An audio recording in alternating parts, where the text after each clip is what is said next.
Everyone, it's Robin, RS Island Crafts, and welcome to my studio. This is my Whip It Wednesday video where I show you whatever I've been working on in the craft room this week. I have a little bit of a variety of projects to show you today and just a little conversation too, because some of the things I worked on I don't have visuals for. I finished off all of the project bags. These are generally called cross-stitch project bags, but they don't have to be for cross-stitch. You can put anything you want in it. You can store your journals, you can put your Bible in it. If you're just trying to protect it from being scratched and stuff, you can put your iPad. I don't use any of that foam or anything in it, so it's not like super protected, but it is a protection.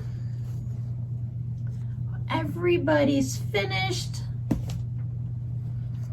Love the way they turned out. I used a little bit of a different technique for these, so I think I'm going to try them soonish with the vinyl on the front. And I also want to do the ones that you box the corners so that it'll have the vinyl window and the project bag will stand up like that instead of the flat version. There's always something new to learn. You can check these on my Etsy site. They are listed down below in the description box. I have pictures of the linings on all of them too, if you'd like to see that. Thank you all for joining me on the live stream where we worked on the windmill blocks. I made these using a charm pack, the Butterfly Garden by Cheryl Haynes for Prairie Grove Peddler and produced by Benartix.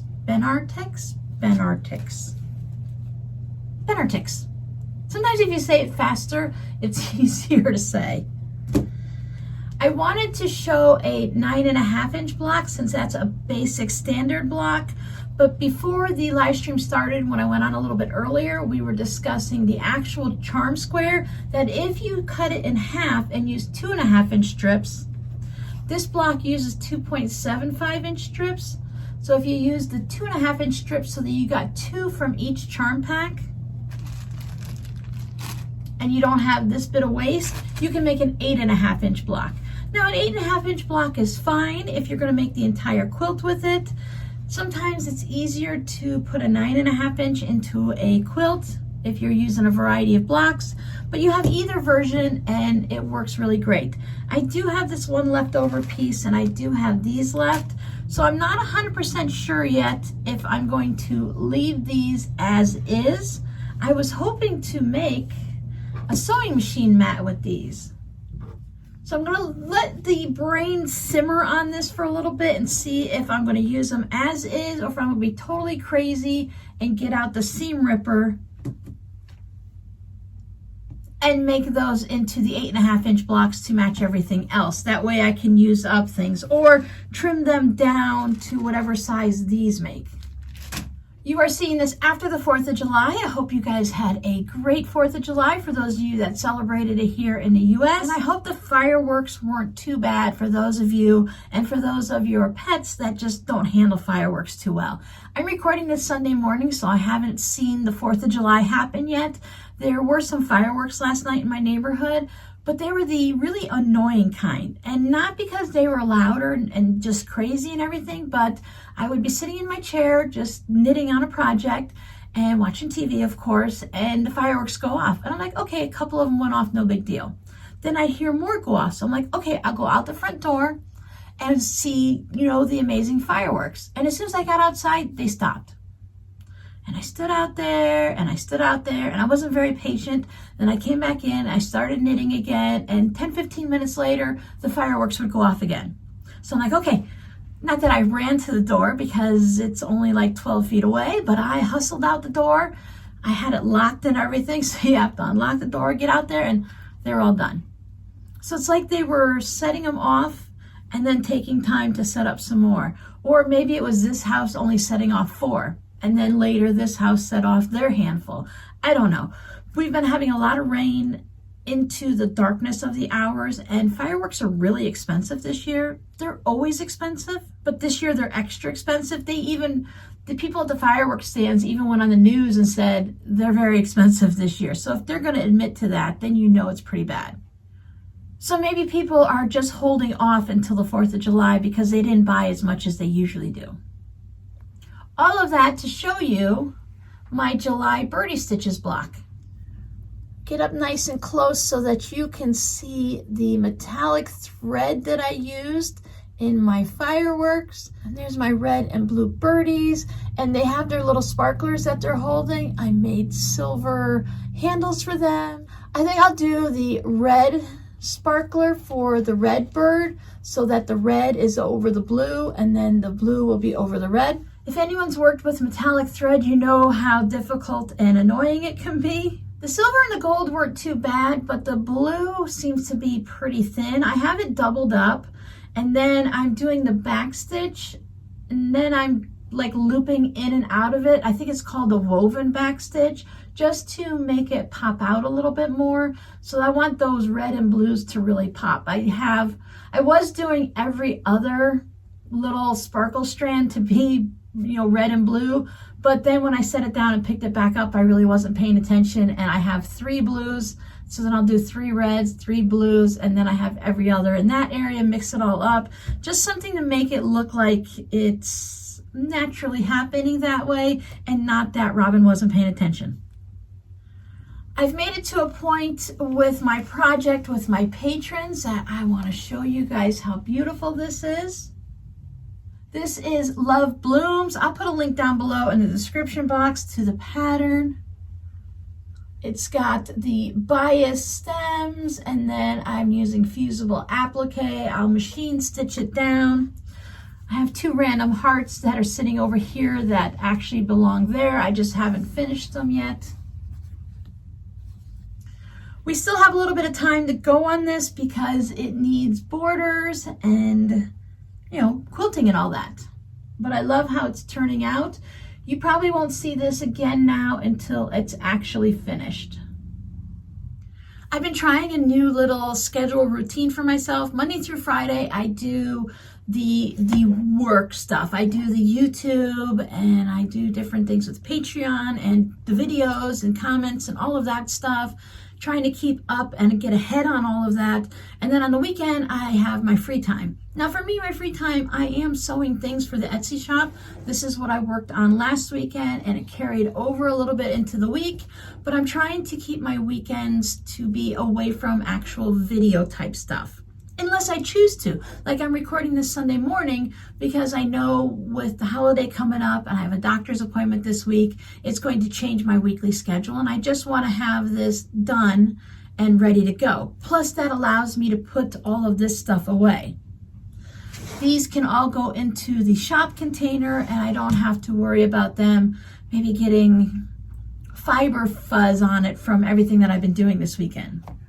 One of the things I did is I worked on some batting for fabric postcards. I went into my little scrap batting container, and the other day I trimmed everything down so it had straight sides onto it, not that it was anything specific, and then I sort them by width. So I have not by inches, but oh, these are about this big, and oh, these are about this big, and oh, these are about this big. And then the length just didn't matter.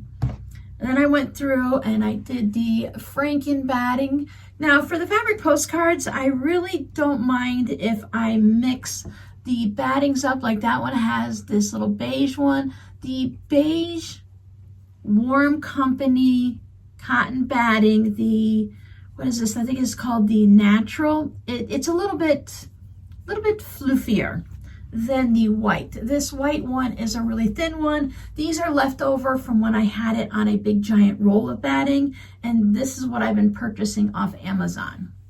With the fabric postcards, it really doesn't matter how much I Frankenpiece it and whether it has, like I said, the different types of batting in it.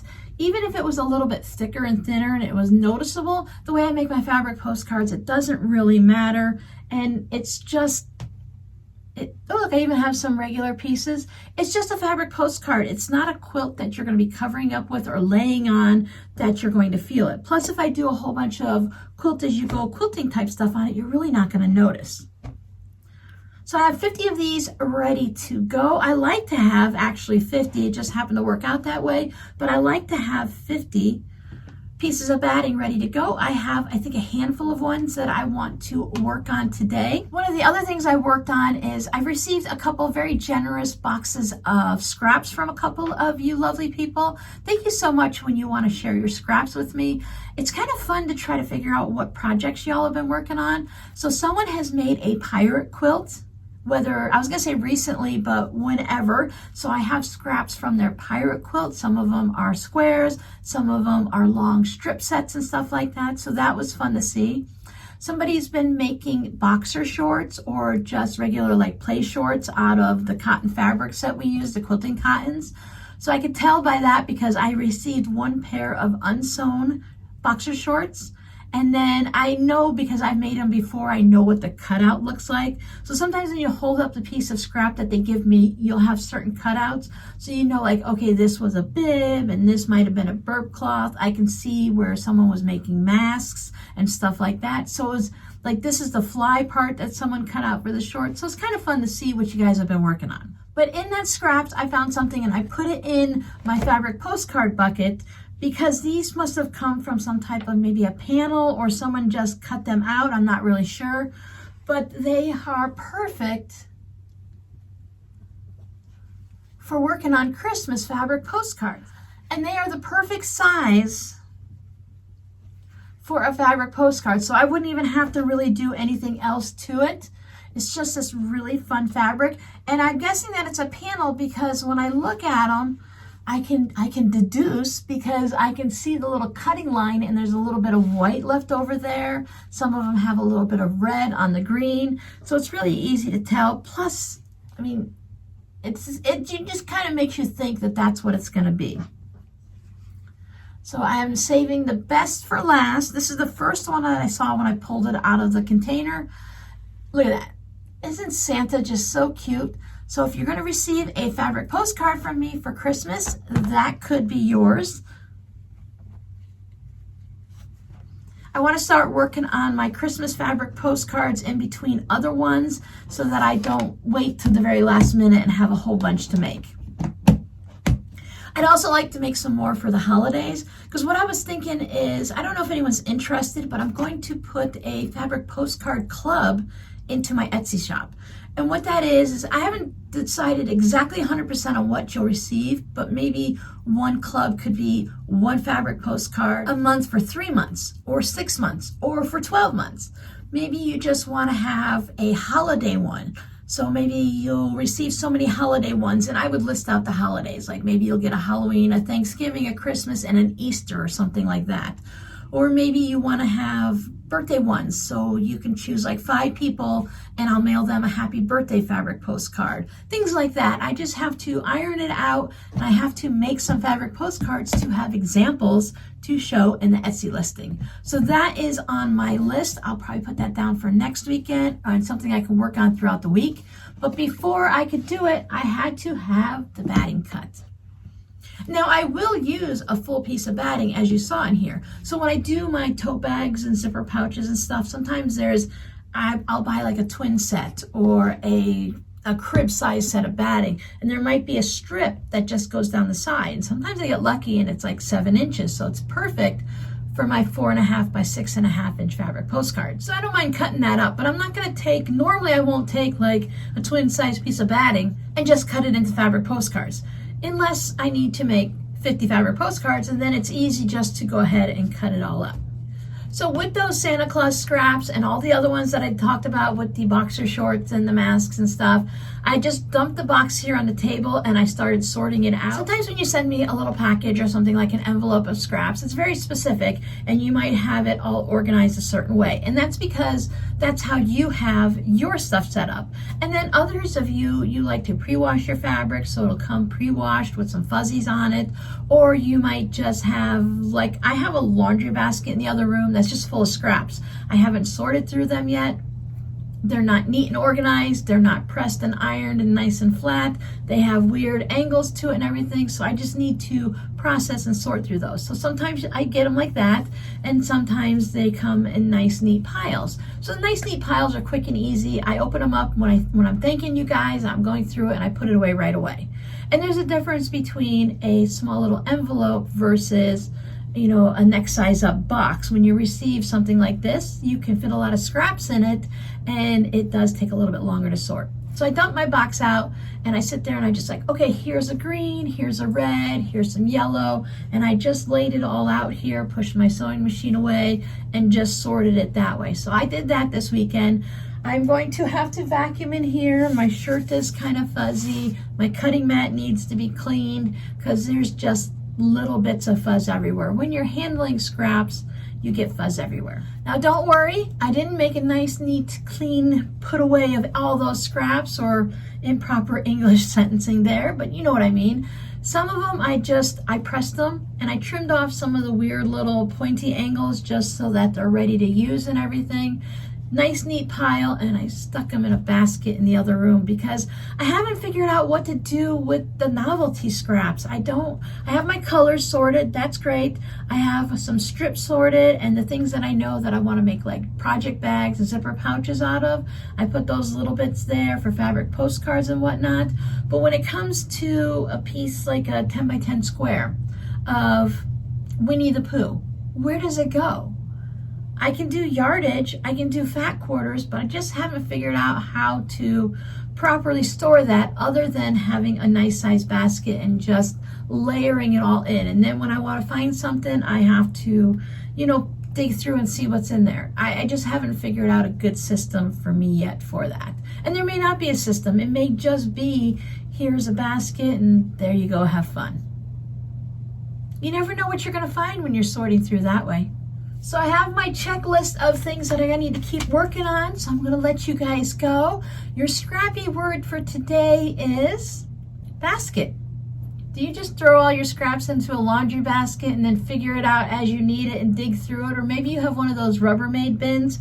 Been there, done that. I also use the little ironing station where the desk is. When I first started sewing, I would just shove all my scraps into the drawers. So here one drawer would have the big scraps, and the next drawer would have smaller scraps, and the third drawer would have batting scraps. Well, I kind of outgrew that system, and as you can imagine, it didn't work because you open the drawer and the scraps would explode, and then you'd start digging through and you'd have to jam it all back in there to close the drawer, and yeah, that just wasn't working. I'm probably on my 4th or 5th incarnation of my scrap system, but so far I'm enjoying the way it works. So I am a basket case and I'm a little organized. Best of both worlds. So I hope you guys have a great week. Enjoy your summer. I am going to go watch my Hallmark Christmas movies because it's Christmas in July, and I will see you guys next time. Bye. Sorry, I have a little PS that I wanted to mention that I forgot. One of the other things that I'm working on in the next upcoming week or so, I've had questions in the past where you guys have been here for a while. You remember the live sales that I was doing where I found some of the old things that I'd made a while ago and I just sold them at a good discounted price. I've received a few questions in the past and a little bit more recently. When will I have another sale like that? And will I ever sell the things that are in my shop at a discount like that? The things that are currently listed in my Etsy shop, I occasionally put them on sale, but I don't do the rock bottom, really low price, 50% or less sales on those. But I do have a lot of items that I've pulled from my shop that are no longer listed that I will be doing in one of those live sales sometime in the month of July. As soon as I get everything all organized and I make my little notebook with the list and the names and the prices and I get everything ready to go, then I'll let you guys know when I'm going to do one of those live sales. There will be Christmas project bags. There will be lots of bags, actually. There's a lot of project bags in there. I think that's mostly what it is. I don't know, there may be all kinds of things in there. Maybe there's some mug rugs, maybe there's mini quilts. I'm not sure. I'm just going to go through and see what's in the Etsy shop and what's not in the Etsy shop and then just sort it that way. So keep an eye out for that, and thanks for hanging out with me. Bye again.